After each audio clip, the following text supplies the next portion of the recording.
കവിയും അധ്യാപകനുമായ NS സുമേഷ് കൃഷ്ണനാണ് ഇന്ന് നമുക്കൊപ്പം ചേരുന്നത്. ഈ സുമേഷ് കൃഷ്ണൻ എന്ന് പറയുന്ന ആ വ്യക്തിയെക്കുറിച്ച് പറയുമ്പോൾ നമുക്കറിയാം, നമ്മൾ സോഷ്യൽ മീഡിയയിൽ കഴിഞ്ഞ കുറേ നാളുകളായി, ഏതാണ്ട് ഒരു 12 വർഷത്തോളമായി കാണുന്ന ഒരു ക്ലിപ്പുണ്ട്.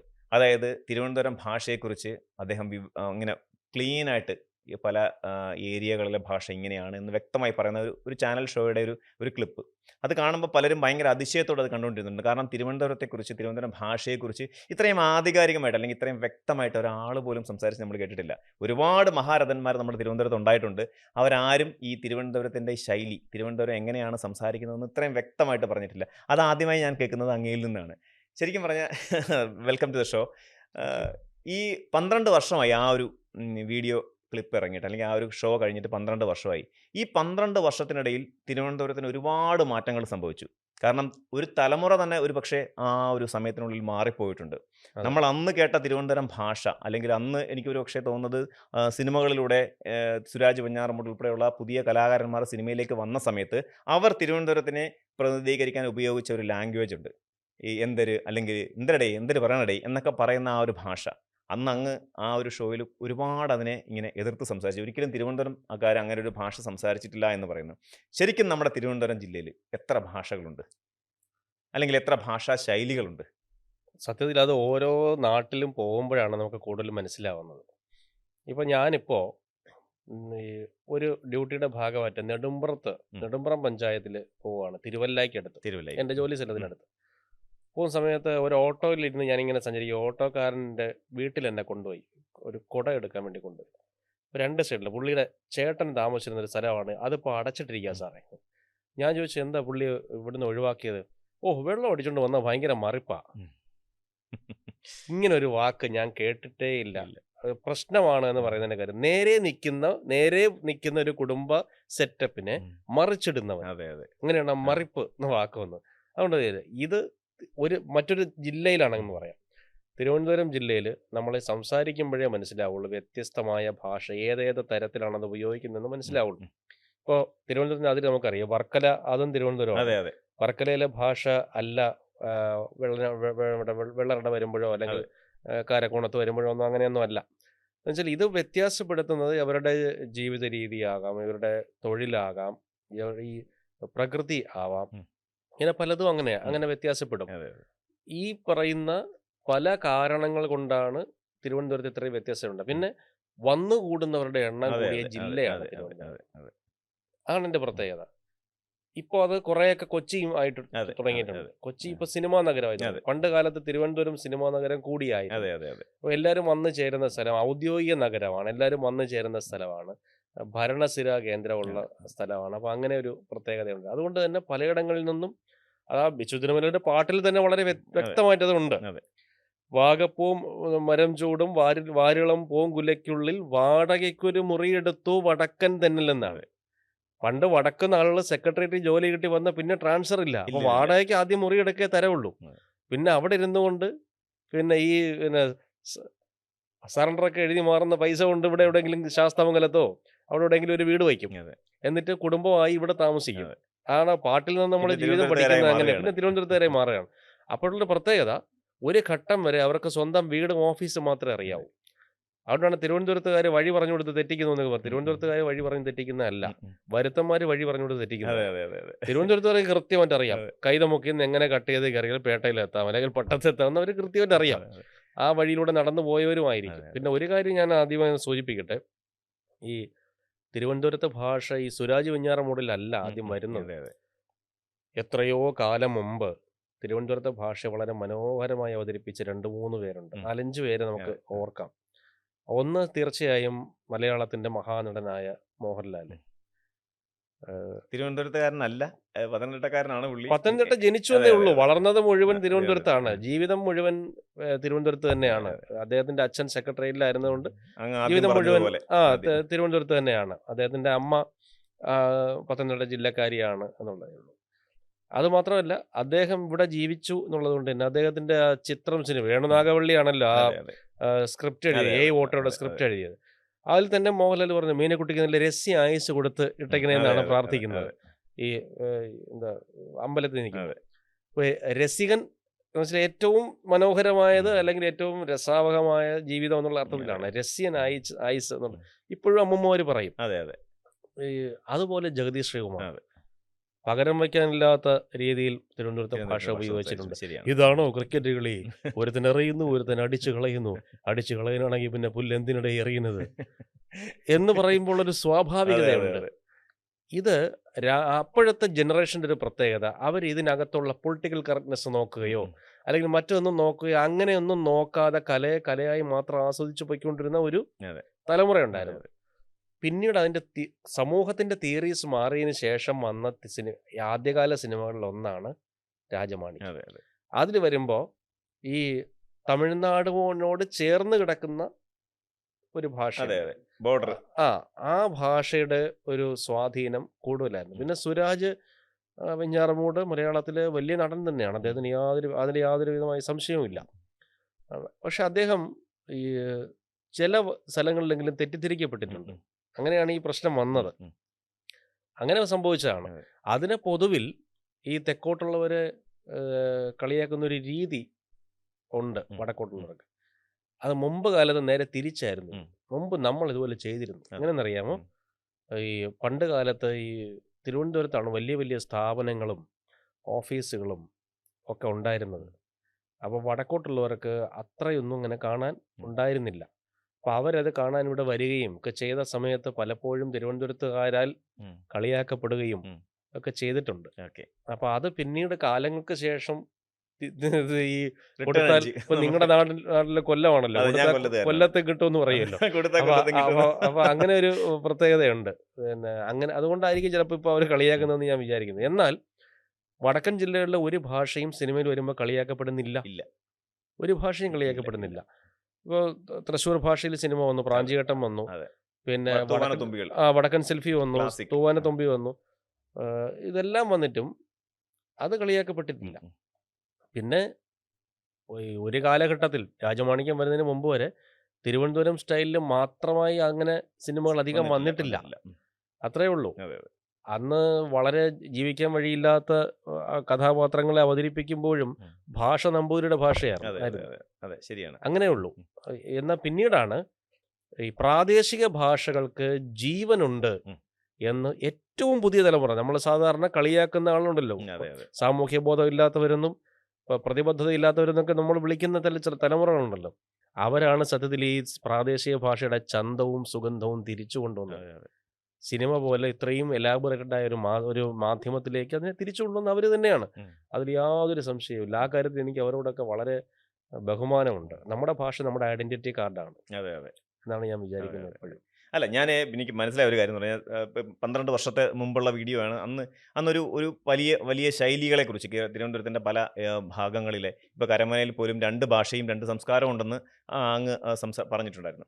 അപ്പോൾ ഈ ശരിക്കും പറഞ്ഞാൽ ഈ 12 വർഷം കൊണ്ട് ഒരു തലമുറ ഇല്ലാതാകുമ്പോൾ, അല്ലെങ്കിൽ ഒരു പുതിയൊരു തലമുറയിലേക്ക് കാര്യങ്ങൾ കൈകാര്യം ചെയ്യുന്നത് ഇപ്പോൾ ഒരു ന്യൂ ജനറേഷനാണ്, പുതിയ തലമുറയാണ്. ആ തലമുറ എനിക്ക് തോന്നുന്നില്ല ഈ തിരുവനന്തപുരം ഭാഷ അല്ലെങ്കിൽ തിരുവനന്തപുരം അവരുടെ ശൈലിയെ അതുപോലെ അനുകരിച്ച്, അല്ലെങ്കിൽ ആ വാമൊഴിയായിട്ടാണല്ലോ പലപ്പോഴും നമുക്ക് ഈ ഭാഷകൾ കൈകാര്യം ചെയ്ത് കിട്ടുന്നത്. ഈ വാമൊഴി ഒരു തലമുറയിൽ അമ്മൂമ്മമാരായിരിക്കും കൂടുതലും പറയുന്നത്. അമ്മമാർ ഒരു പക്ഷേ ചിലപ്പം മറ്റൊരു സ്ഥലത്ത് നിന്ന് അമ്മമാരെ വിവാഹം കഴിച്ചുകൊണ്ട് കൊണ്ടുവരുന്നവരായിരിക്കും. അപ്പോൾ അവർ ഒരിക്കലും അവരുടെ ആ നാടിൻ്റെ ഭാഷ, ഇപ്പം കൊല്ലത്തു നിന്ന് വന്നവരായിരിക്കാം, അല്ലെങ്കിൽ ആലപ്പുഴയിൽ നിന്ന് വന്നവരായിരിക്കാം തിരുവനന്തപുരത്തേക്ക്, അവരൊരിക്കലും തിരുവനന്തപുരം ഭാഷയെ അഡാപ്റ്റ് ചെയ്ത് അങ്ങനെ സംസാരിക്കുമെന്ന് എനിക്ക് തോന്നുന്നില്ല. ആ ഒരു മാറ്റം ഇപ്പോൾ തിരുവനന്തപുരത്ത് ഉണ്ടായിട്ടുണ്ടോ? ഉണ്ടായിട്ടുണ്ട്. ആറാൽമൂട് പ്രദേശത്ത്, എൻ്റെ നാട്ടിൽ ആറാൽമൂടാണ്. ആറാൽമൂട് പ്രദേശത്ത് ഫിംഗർ പ്രിന്റ് ഡിപ്പാർട്ട്മെന്റിൽ ജോലിയുള്ള ഒരാളുണ്ട്, ഷിബുകുമാർ എന്ന് പറയും. അദ്ദേഹത്തിന്റെ ഭാര്യ കൊല്ലത്തുകാരിയാണ്. കൊല്ലത്തുകാര് ഭയങ്കര തിരക്കെന്ന് പറയാൻ ഉള്ളതിന് പകരം ഉപയോഗിക്കുന്ന ഒരു വാക്ക് എന്താണ്? നമ്മളിപ്പോൾ തോനെന്നൊക്കെ പറയും. അത് ഒരുപാട് പേര് പറയും തോനെ ആൾക്കാരുണ്ട് അവിടെ ഒരുപാട് ആൾക്കാർ വരും, തോനെ ആൾക്കാർ കുതിരയെടുപ്പിനുള്ള ആളുണ്ട്. കുതിരയെടുപ്പിനുള്ളതാണെന്ന് പറയും. ശരിയാണ്. അത് കാരണം ഉത്സവത്തിന് കുതിരയെടുപ്പ് അവിടെ കൊല്ലത്തെ പ്രധാനപ്പെട്ട ഉത്സവം കുതിരയെടുപ്പ്. അതെ, അതെ, അതെ, അതെ. കുതിരയെടുപ്പ് എന്ന് വെച്ചാൽ ഈ കൊല്ലത്തെ ഏറ്റവും വലിയ ഉത്സവങ്ങളിലൊന്ന് കുതിരയെടുപ്പാണ്. ഈ കുതിരയെടുപ്പ് എന്ന് പറയുന്നതിനാണ് ആ നാട്ടിലെ മുഴുവൻ ആളും വന്ന് ചേരുന്നത്. മനസ്സിലായി? എന്നാൽ തെക്കോട്ട് ആ പ്രയോഗം ഇല്ല. മനസ്സിലായില്ലേ? ശരിയാണ്. തെക്കോട്ട് ആറാട്ടിന്റെ ആളുണ്ടെന്നാണ് പറയുന്നത്. കാരണം പത്മനാഭസ്വാമി ക്ഷേത്രത്തിലെ ആറാട്ടാണ് തെക്കന്റെ ഏറ്റവും കൂടുതൽ ആള് കൂടുന്ന ഒരു ചടങ്ങ്. എന്നാൽ തൃശ്ശൂരുകാരൻ അങ്ങനെയല്ല പറയുന്നത്. പൂരത്തിനുള്ള ആള്. തൃശ്ശൂർ പൂരത്തിനുള്ള ആളുണ്ടെന്ന് അതെ. പറയും. ഇനി പൂര തിരക്കായിരുന്നടാ എന്ന് പറയും. അതെ. ഇനി സത്യം പറഞ്ഞാൽ തൃശ്ശൂർ പൂരത്തിനേക്കാൾ ഗംഭീരമായ പൂരം തൃശ്ശൂരുള്ള ആറാട്ടുപുഴ അതെ പൂരമാണ്. അതെ അതെ. ആറാട്ടുപുഴ എന്താണ് അതല്ലേ പറയുന്നത് ഈ എന്താണ് പൂജയെടുപ്പ് കാണാൻ പോണവര് എൻ്റെ പൂച്ചക്കുട്ടിയെ കൂടെ കൊണ്ടുപോകണേ ഉം. ഏ ഉം. എന്ന് ഉള്ളൊരു പാട്ടുണ്ട്. അതെ. ഇങ്ങനെ ഓരോ നാട്ടിലെയും പിന്നെ ഏതാണ് വലിയ ഉത്സവം എന്ന് കണക്കാക്കി ആളുടെ നാട്ടുപാട്ട് തന്നെ അതെ ഉണ്ടാക്കിയിട്ടുണ്ട്. അതെ അതെ ശരിയാണ്. ഈ അത്തരത്തിലൊന്നാണ് ഈ ഷിവസാറിന്റെ ഭാര്യ ഒരിടത്ത് തിരക്കാണെന്ന് പറയുന്നത് കുതിരെടുപ്പിനുള്ള ആളുണ്ടെന്നാണ് അതെ. പറയുന്നത്. നമ്മൾ അങ്ങനെയല്ല പറയുന്നത്. ഓരോ കാര്യത്തിലും ഈ വ്യത്യാസമുണ്ട്. ഓരോ ചെറിയ ചെറിയ ചെറിയ കാര്യങ്ങളിൽ പോലും ഉം. അതിന്റെ ഒരു വ്യത്യാസം നമുക്ക് ഫീൽ ചെയ്യും. അതെ. ചില ഈ ഒരുപാട് ദേശത്തിൽ സഞ്ചരിച്ചിട്ടുള്ളവർക്ക് ഉം. അത് കേൾക്കുമ്പോൾ ഉടനെ അത് അറിയാൻ പറ്റും അതെ. എന്നുള്ളതാണ്. ഞാൻ ഇത്രയും നേരം ശ്രദ്ധിച്ചൊരു കാര്യം എന്ന് പറഞ്ഞാൽ അങ്ങ് സംസാരിച്ചപ്പോൾ ഈ നിമിഷം വരെയും എനിക്ക് അങ്ങ് ഒരു തിരുവനന്തപുരത്തുകാരനാണ്, അല്ലെങ്കിൽ തിരുവനന്തപുരം ഭാഷയുടെ അങ്ങ് ഒരിക്കൽ പോലും ഒരു നീട്ടലോ കുറുക്കലോ അങ്ങ് സംസാരിക്കുന്ന അല്ലെങ്കിൽ അങ്ങ് റിസർച്ച് ചെയ്ത് അങ്ങ് പറഞ്ഞ കുറച്ച് കാര്യങ്ങളുണ്ട്. അത്തരം കാര്യങ്ങളൊന്നും ഇതുവരെയും ആ ഒരു ഭാഷയിൽ വന്നിട്ടില്ല. ഇത് എനിക്ക് തോന്നുന്നു തിരുവനന്തപുരത്ത് നിന്ന് അങ്ങ് മാറി താമസിക്കുന്നതുകൊണ്ട് സംഭവിച്ചതാണോ, അതോ ഇങ്ങനെ ഇതാണ് ഒരു ശൈലി എന്നുള്ളതാണോ? അതിന്റെ മറുപടി പറഞ്ഞാൽ ഞാനല്ല, പൊന്നാനിക്കാരനായ ഒരു പാവം അക്കിൽ ഗുമസനാണ്. ആ. പറഞ്ഞാൽ നിങ്ങൾ അറിയും. ഇടശ്ശേരി ഗോവിന്ദൻ നായരെന്ന് പറയും. ഇടശ്ശേരിയാണ് പറഞ്ഞത്. എന്താണ് പള്ളിക്കൂടത്തിലേക്ക് വീണ്ടും വന്ന കവിതയിൽ അച്ഛൻ കൊച്ചു മോനോട് പറയുകയാണ്, നീ പോയി കിളിയോടും പൂച്ചയോടും പട്ടിയോടും ഒക്കെ യാത്ര പറഞ്ഞിട്ട് വരൂ. അങ്ങനെ സംസാരിക്കുമായിരുന്നല്ലോ. പ്രേഷ്ഠർ അവരോട് യാത്ര ചൊല്ലൂ, പേച്ചറിയുന്നവർ നിങ്ങൾ തമ്മിൽ നീ പോയി പഠിച്ചു വരുമ്പോഴേക്കും നിങ്ങൾ അന്യോന്യം മറന്നിരിക്കും. പോയി നാം ഇത്തിരി വ്യാകരണം വായിലാക്കിയിട്ട് വരുന്നു വേഗം. നാവിൽ നിന്ന് എപ്പോഴേ പോയി കഴിഞ്ഞു നാനാ ജഗന്മനോരമ്യ ഭാഷ. പുസ്തകജ്ഞാനം നിങ്ങളെ മർത്യപുത്രനും തിര്യക്കുമാക്കി മാറ്റി എന്നാണ്. എന്തൊരു നല്ല തിയറിയാണ് ഇടശ്ശേരി അവതരിപ്പിച്ചിരിക്കുന്നതെന്ന് ആലോചിച്ചു. വിദ്യാഭ്യാസം കിട്ടിക്കഴിയുമ്പോൾ, സാമൂഹിക ബന്ധങ്ങളായി കഴിയുമ്പോൾ നമ്മൾ എന്ത് ചെയ്യുന്നറിയാമോ, നമ്മുടെ ഒരു പ്രത്യേകതരം മാനക ഭാഷ ഉപയോഗിക്കും. ആണ് എൻ്റെ ഏറ്റവും വലിയ പ്രത്യേകത. ഒരു മാനക ഭാഷ. എന്നാൽ നമ്മുടെ നാട്ടിലെ ആളുകളോട് ചിലപ്പോൾ സംസാരിക്കുമ്പോൾ, വൈകാരികമായി സംസാരിക്കേണ്ടി വരുന്ന സമയത്ത് വികാരങ്ങൾക്ക് വ്യാകരണമില്ല. ആ സമയത്ത് നമ്മൾ നാട്ടുഭാഷ ഉപയോഗിക്കും. എനിക്ക് തോന്നുന്നു ഏറ്റവും കൂടുതൽ ഞാൻ ഉൾപ്പെടെയുള്ള കേട്ടിട്ടുള്ളത് അതാണ് ഏറ്റവും കൂടുതൽ ആൾക്കാർ ഉപയോഗിക്കുന്ന ഒരു കാര്യം. എന്തെങ്കിലും ഒരു കാര്യം പറയുമ്പോൾ വളരെ സീരിയസ് ആയിട്ട് സംസാരിക്കുന്നതായിരിക്കും. എന്തെങ്കിലും ഒരു കാര്യം പറയുമ്പോൾ അതിനപ്പുറം ചിലപ്പോൾ വരുന്ന വേറെ എന്തെങ്കിലും ആയിരിക്കും. പക്ഷെ ആ ഒരു സാധനം എപ്പോഴും പലരുടെയും ആ ഒരു സംസാരത്തിന്റെ ഇടയിൽ കയറി വരാറുണ്ടല്ലേ. ഞാൻ കാര്യവട്ടത്ത് പഠിക്കുമ്പോൾ പിന്നെ ഞങ്ങളുടെയൊക്കെ ജൂനിയറായിട്ട് പഠിച്ചിരുന്ന പിള്ളേർ പലരും ഇങ്ങനെ എന്തെങ്കിലും പറയും, ഞാൻ പറയും എനിക്ക് ദ്യാഷ്യം വന്നേ ഉണ്ടല്ലോ എന്ന് പറയും. അപ്പോൾ അഞ്ജലുകാരിയായി ലക്ഷ്മി പ്രഭ പറയും, എടീ സുമേഷ് ചേട്ടന് ദ്യാഷ്യം വന്നേ ഉണ്ടല്ലോ എന്ന് പറഞ്ഞ് കളിയാക്കൽ. അതിങ്ങനെ അറിയാതെ നമ്മുടെ നാവിൽ പഴയ ഈ നാനാ ജഗന്മനോരമ്യ ഭാഷയാണ് നമ്മുടെ നാട്ടുഭാഷ. അത് വരും ചില സമയത്ത്. ഈ തെക്കൻ തിരുവനന്തപുരത്ത് എസ്.വി. വേണുഗോപാൽ നായർ എന്ന കഥാകൃത്തുണ്ടായിരുന്നു.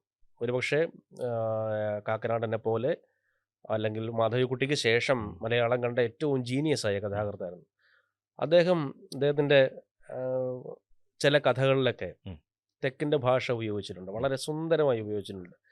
അദ്ദേഹത്തിൻ്റെ കഥയിലൊരു കഥാപാത്രം ആദിച്ചൻ തമ്പി ഒരു വീട്ടിൽ വന്ന് ചോദിക്കണം, നിന്റെ മോള് പെണ്ണ് തിരണ്ടിട്ട് എത്ര എന്നാണ് ചോദിക്കുന്നത്. മോള് പെണ്ണാണെന്ന് നമുക്ക് എല്ലാവർക്കും അറിയാം, പക്ഷെ അത് സ്ട്രെസ് ചെയ്യുക. അങ്ങനെ ഒരു രീതി തെക്കോട്ടുള്ളവർക്കുണ്ട്. ഇപ്പോൾ കാളിയുടയാൻ ചന്ദ്രക്കാരൻ എന്നാണ് സി വി രാമപിള്ള പേരിട്ടത് കഥാപാത്രം. കാരണം തെക്കോട്ടുള്ളവർ പോലീസുകാരൻ എന്നല്ല പറഞ്ഞു, പോലീസുകാരൻ. അപ്പൊ അവിടെ ഒരു പോലീസുകാരൻ പയ്യനുണ്ടല്ലോ എന്നാണ് ശേഷാറൻ, ശേഷക്കാരൻ എന്നാണ്. ശേഷം കാര്യം ചെയ്യുന്നയാൾ. അന്ന് അമ്മാവന്റെ ഭരണമായിരുന്നല്ലോ. അപ്പൊ അടുത്ത് അമ്മാവൻ ഈ ശേഷകാരനാണ് കൊടുക്കുന്നത്. നമ്മളാ മുറപ്പെണ്ണ് എന്ന് പറഞ്ഞ സിനിമയിൽ കണ്ടിട്ടുണ്ട്. പ്രേം നസീറിന്റെയും ഉമ്മറിന്റെയും അമ്മാവനാണ് അവരെ പഠിപ്പിക്കാൻ. ഏതെങ്കിലും ഒരാളെ ഞാൻ പഠിപ്പിക്കാന്ന് പറയുമ്പോൾ പ്രേം നസീർ കോളേജിൽ പോകാൻ തയ്യാറാകുമ്പോൾ അപ്പുറത്തെ മുറിയിൽ ഉമ്മർ തയ്യാറാവുകയാണ്.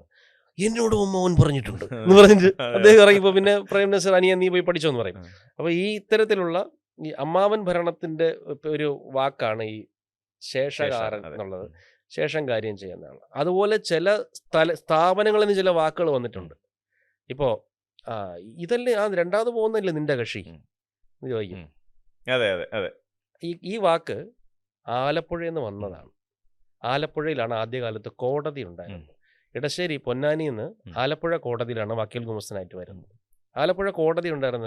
അവിടെ ഈ കക്ഷി എന്നൊരു വാക്ക് അതെ അതെ അതെ അതെ ഇപ്പോഴും ആലപ്പുഴക്കാർ പറയും കക്ഷിക്കാരി എന്നാണ് അതെ പറയുന്നത്. അതെ ഇപ്പൊ അല്ല ആലപ്പുഴക്കാരനല്ലേ ഇപ്പൊ ഒരു പൊതുവെ ഈ നമ്മുടെ തെക്കൻകാർ ആ പൊതുവെ ഉപയോഗിക്കുന്ന ഒരു അവർ വാക്കാണ്. ഇതും കൂടെ ചേർക്കും, കക്ഷിക്കാരി, അതെ കക്ഷിക്കാരി. കക്ഷിക്കാരൻ അതെ എന്ന് പറയും അതെ അതെ അല്ലേ. ആ, അങ്ങനെയുള്ള ഒരു പ്രത്യേകത അവിടെയുണ്ട്. ഇനി പുള്ളിയെ ഞാൻ വിളിച്ചായിരുന്നു, അതെ അതെ ജയിലിൽ നിന്ന് വന്ന വാക്കാണ്. അതെ ജയിലിൽ നിന്നാണ് ആ ഉം, വാക്ക് വന്നത്. പിന്നീട് അത് ജനറലൈസ് ചെയ്യപ്പെട്ടു അതെ എന്നുള്ളതാണ്.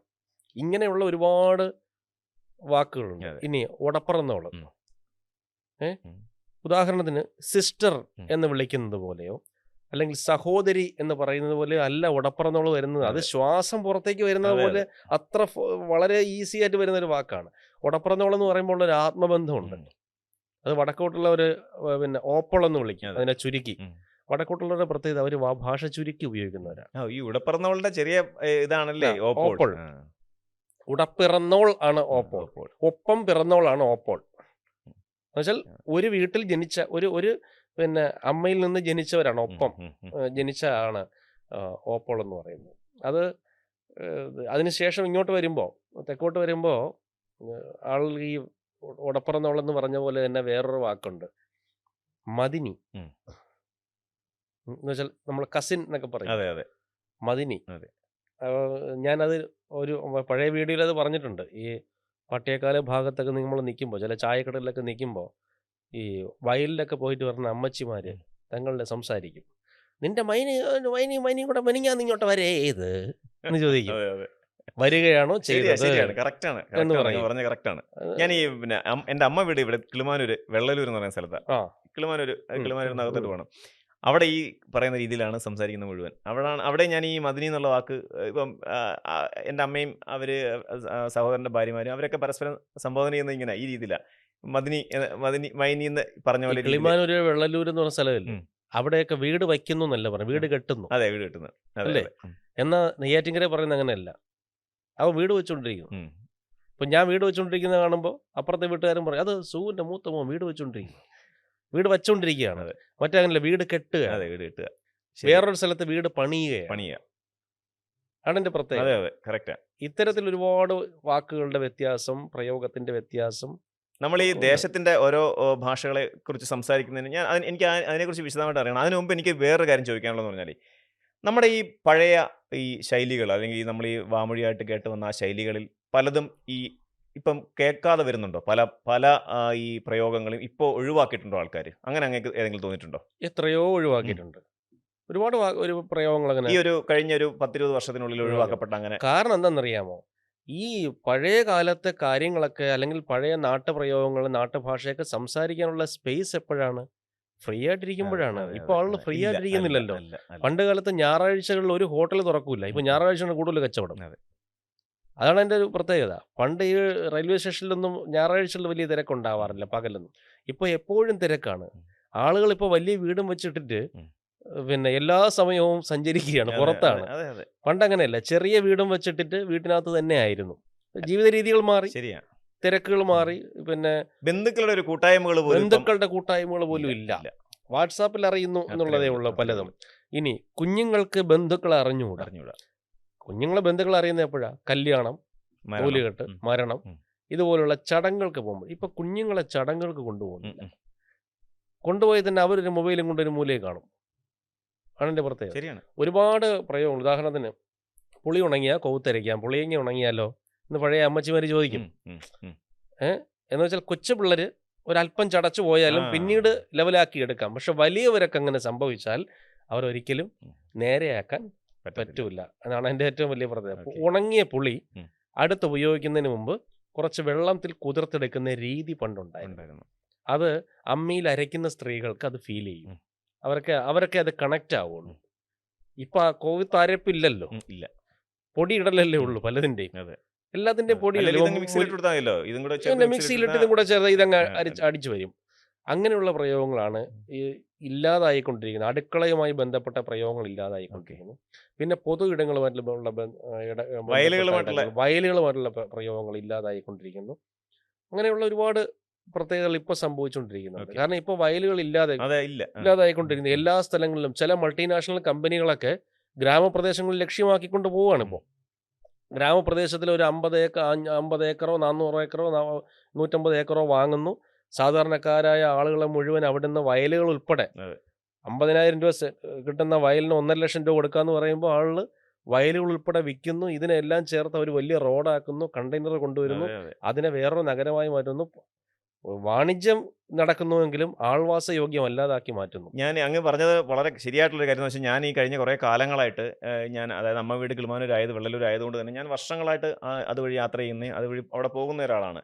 ആദ്യമായിട്ട് ഞാൻ അവിടെ ഒരു കോർപ്പറേറ്റ് സ്ഥാപനം, ഒരു വൻകിട കോർപ്പറേറ്റ് റീറ്റെയിലർ സ്ഥാപനം ഞാൻ കഴിഞ്ഞ ദിവസം അവിടെ കണ്ടു. ആദ്യമായിട്ട് ആണ് അവിടെ അങ്ങനെ ഒരു സ്ഥാപനം വരുന്നത്. പറഞ്ഞത് വളരെ കറക്റ്റായിട്ടുള്ള കാര്യമാണ്. അതൊരു വയൽ പ്രദേശമായിരുന്നു. ആ വയൽ പ്രദേശങ്ങളെല്ലാം ഇപ്പോൾ നികത്തി അവിടെ കോർപ്പറേറ്റ് സ്ഥാപനങ്ങൾ വന്നു തുടങ്ങി. അതായത് സംസ്കാരം നമ്മുടെ കോർപ്പറേറ്റ് സംസ്കാരത്തിലേക്ക് മാറിക്കൊണ്ടിരിക്കുന്ന ഒരു കാലഘട്ടം. സാധാരണക്കാരൻ്റെ എന്താണ് പിടിപ്പുകേടിനെ ചൂഷണം ചെയ്യുമ്പോൾ ഒരു വൃത്തികെട്ട പരിപാടിയില്ല. ഈ നിർമാല്യം സിനിമയുടെ ഹൈലൈറ്റ് ആയിട്ട് ആളുകൾ പറയുന്ന കാര്യം എന്താണെന്നറിയാമോ? വിഗ്രഹത്തിൽ തുപ്പുന്നതാണ് അതെ. ഏറ്റവും വലിയ കാര്യമായിട്ട് പറയുന്നത്. എന്നാൽ സിനിമയെക്കുറിച്ച് ആധികാരിക ജ്ഞാനം ഇല്ല എന്ന് മലയാളി വിചാരിച്ചിരുന്ന വൈക്കം മുഹമ്മദ് ബഷീറാണ് ഏറ്റവും ഗംഭീരമായൊരു നിരീക്ഷണം അതിനെക്കുറിച്ച് MDയോട് പറയുന്നത്. എന്താണെന്നറിയാമോ? അദ്ദേഹം അമ്പലത്തിലെ വേലയും കഴിഞ്ഞ് വരുന്നു.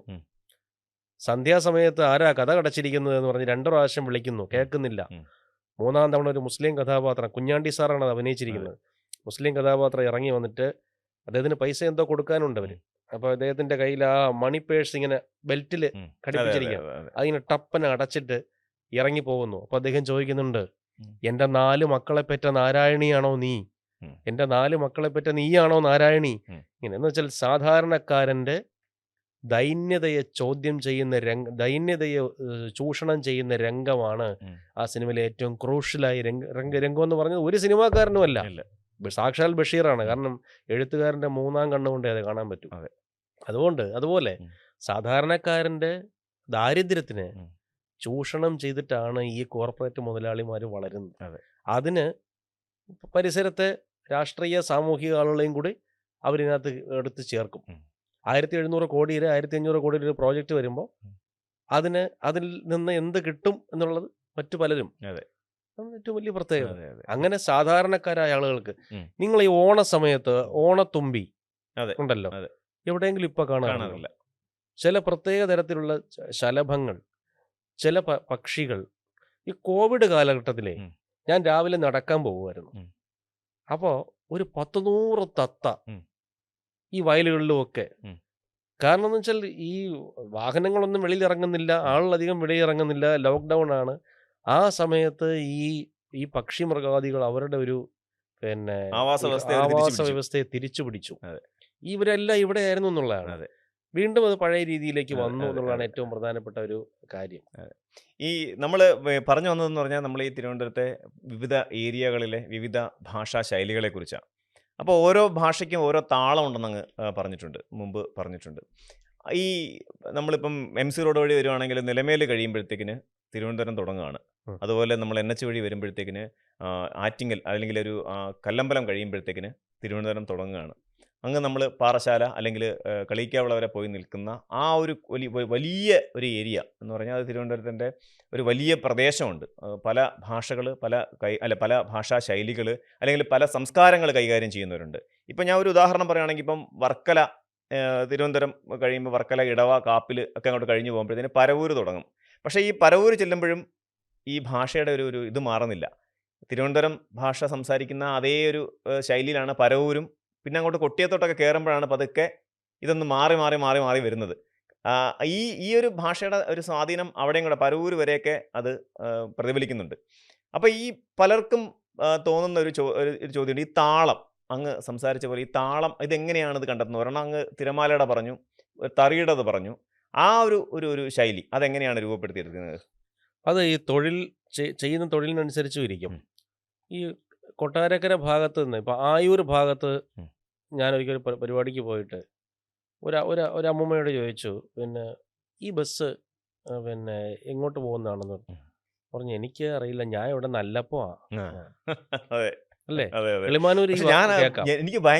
എനിക്ക് അതിശയം തോന്നുന്നു, അങ്ങ് ഇത് ഒരു ചെറിയ കാര്യം പോലും ഭയങ്കരമായിട്ട് ഓർത്ത് വെക്കുന്നുണ്ട്. അത് വലിയൊരു കാര്യം കേട്ടോ. അതെന്താണെന്നറിയാമോ?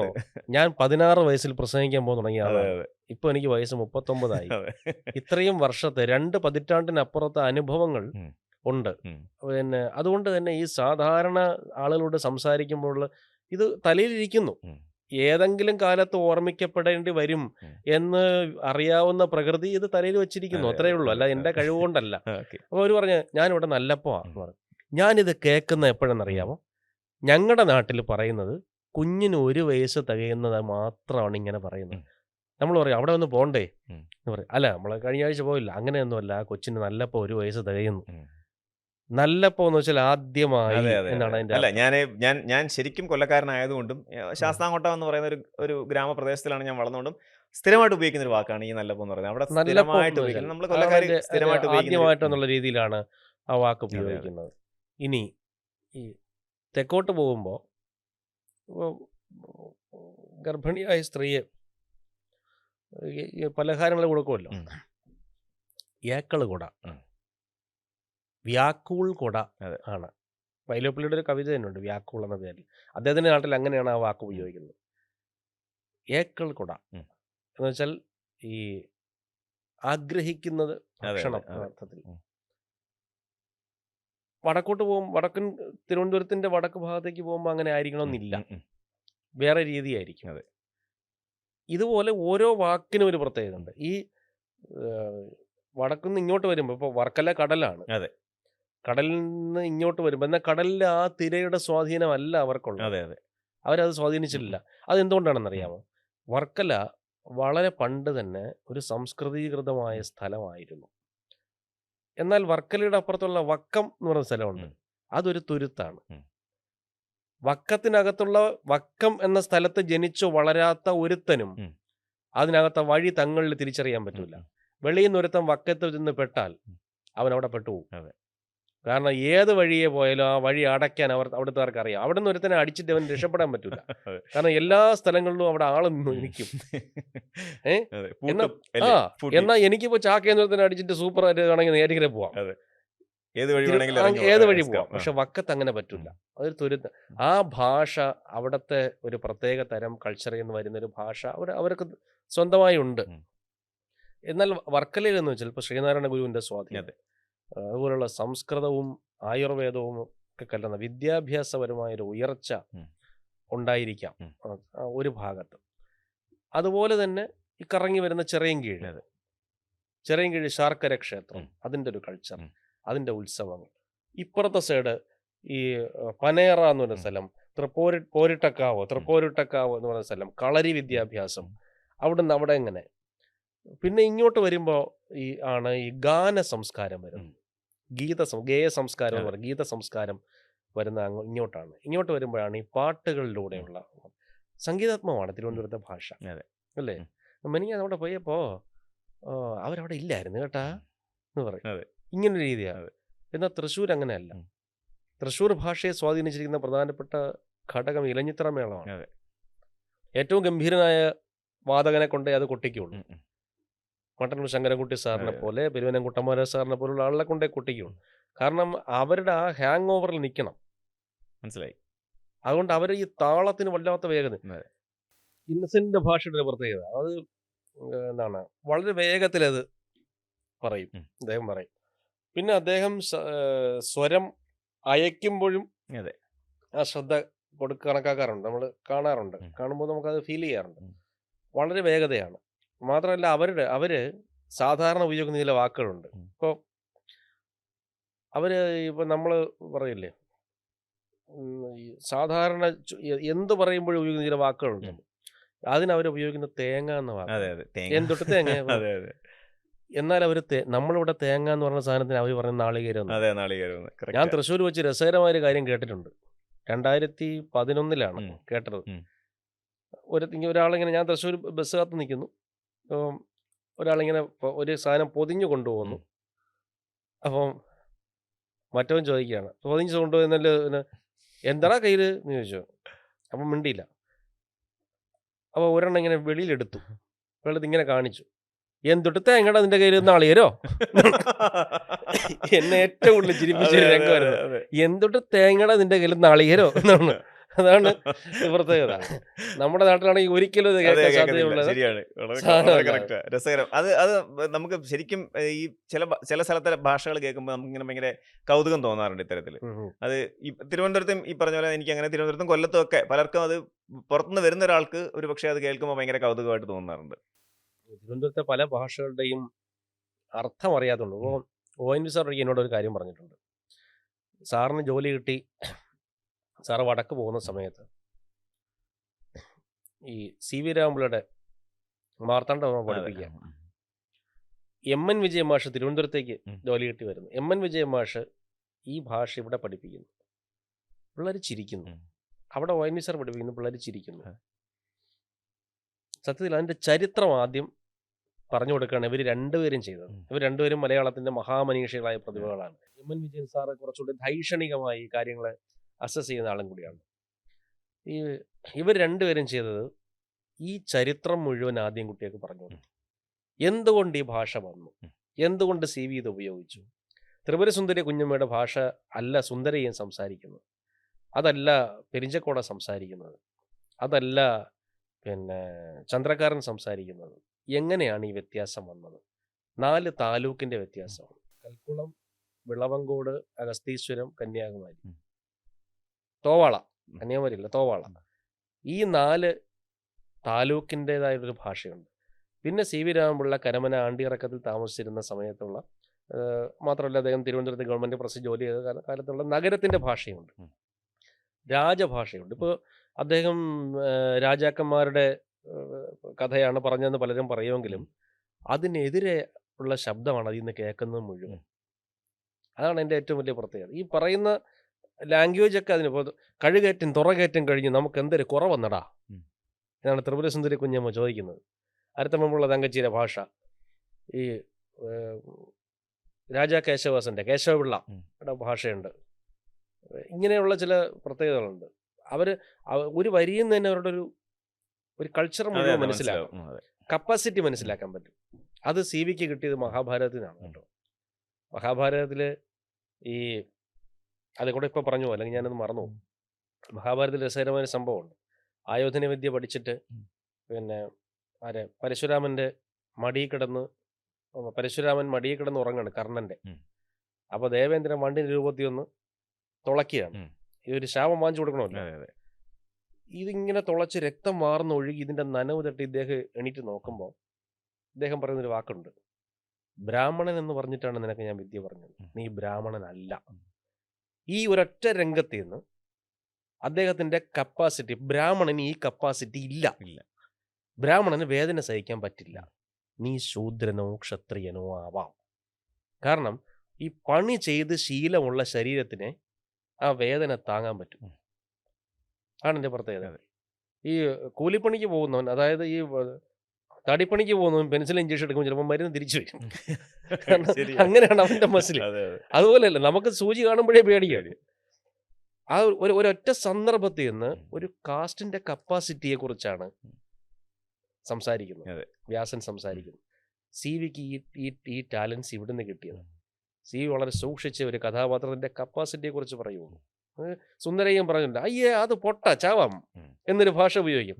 അത് പൊട്ട ചവം എന്ന് പറയുമ്പോൾ അത് എന്താണ്, കഴിവില്ലാത്ത ഒരു ശവമാണ്, ജീവിച്ചിരിക്കുന്നതേ ഉള്ളൂ, അതിന് ഒരു ശവമാണ് എന്ന് പറയത്തക്ക തരത്തിലുള്ള ഒറ്റ വാക്കുകൊണ്ട് ഒരു ക്യാരക്ടറിൻ്റെ മുഴുവൻ ഫീച്ചേഴ്സിനെ കുറിച്ച് പറയുന്നൊരു സ്വഭാവം ഉണ്ട്. അത് തെക്കോട്ടുള്ള ആളുകളുടെ ഒരു പ്രത്യേകമായ രീതിയാണ്. കാണുമ്പോൾ അവർക്ക് അറിയാം, ആ രീതിയിൽ അവരത് പറയും. അവരുടെ ഒരാളിൻ്റെ എന്താണ് അവരുടെ ഒരു ചെയ്തികളൊക്കെ കാണുമ്പോഴേ ഇവർക്കറിയാം. അതുകൊണ്ടാണ് മലയാളി പണ്ട് കാലത്ത് ഈ സ്പർശിച്ചല്ല സ്വീകരിക്കുന്നത്, തൊഴുതുകൊണ്ടാണ്. എന്നുവെച്ചാൽ ആദ്യം കാണുന്ന ആളിനോട് ഒരു അകലം സൂക്ഷിക്കണം, വൈകിയ ആ അകലം അടുക്കും.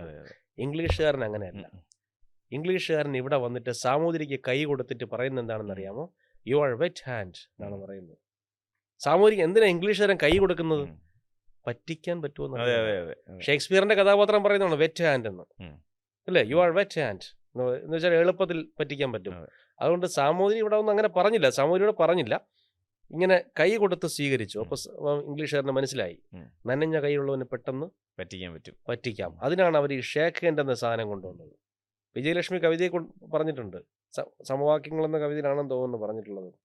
അതാണ് വെറുതെയുള്ള കൈക്കുലുക്കങ്ങൾ ആണ്. വെറുതെയാണിത്. അതെ അതെ ഒരു ആത്മാർത്ഥതയില്ലാതെ കൊടുക്കുന്ന ഷേക്ക് ഹാൻഡ്, ഒന്ന് കുലുക്കുന്നു എന്നുള്ളതേ ഉള്ളൂ.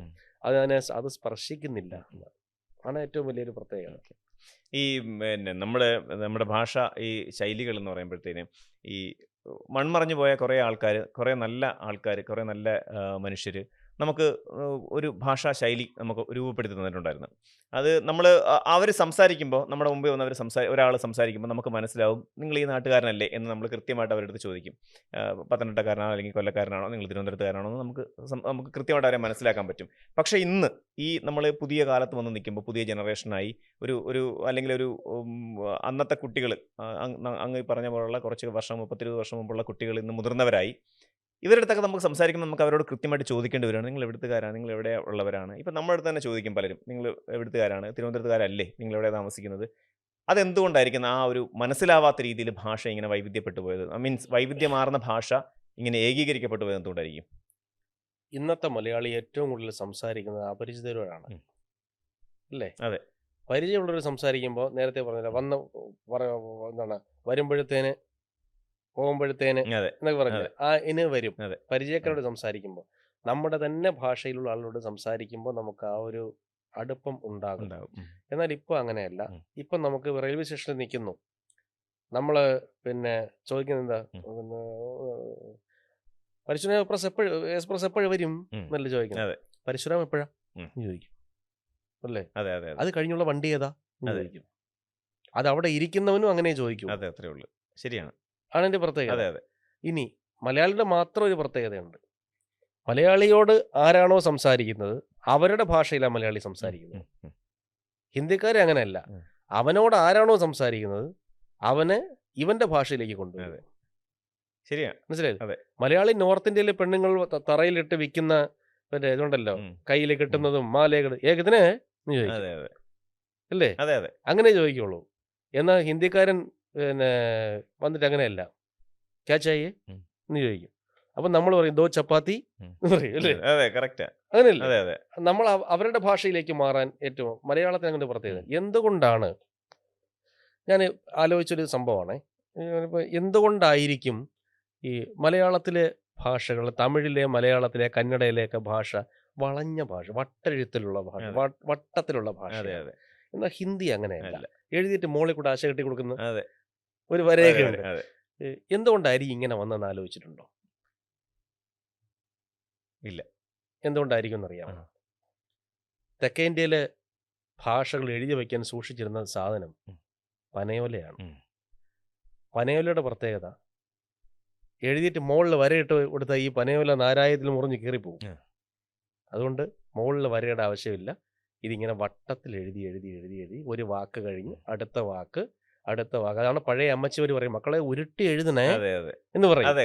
ഈ ഉരുട്ടി എഴുതലാണ് മലയാളിയുടെ ഏറ്റവും വലിയ പ്രത്യേകത. തമിഴും തെലുങ്കും ഒക്കെ അങ്ങനെയാണ്.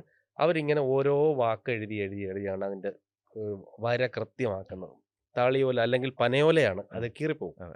എന്നാൽ നോർത്ത് ഇന്ത്യയിൽ അങ്ങനെയല്ല, അവർ ഭൂർജപത്രത്തിലാണ് എഴുതിക്കൊണ്ടിരുന്നത്.